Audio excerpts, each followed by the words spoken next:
بسم اللہ الرحمن الرحیم۔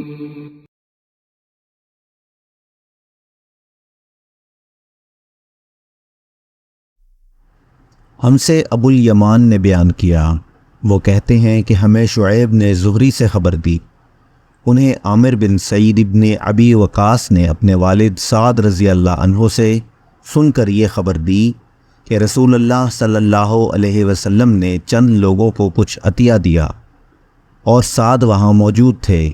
وہ کہتے ہیں کہ رسول اللہ صلی اللہ علیہ وسلم نے ان میں سے ایک شخص کو کچھ نہ دیا، حالانکہ وہ ان میں مجھے سب سے زیادہ پسند تھا۔ میں نے کہا، حضور آپ نے فلاں کو کچھ نہ دیا، حالانکہ میں اسے مومن گمان کرتا ہوں۔ آپ صلی اللہ علیہ وسلم نے فرمایا، مومن یا مسلمان؟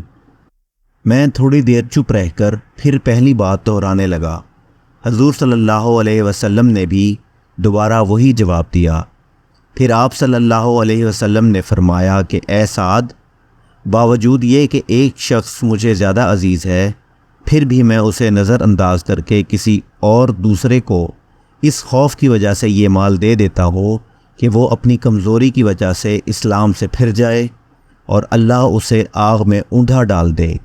اس حدیث کو یونس، صالح، معمر اور زہری کے بھتیجے عبداللہ نے زہری سے روایت کیا۔ صحیح بخاری حدیث نمبر 27۔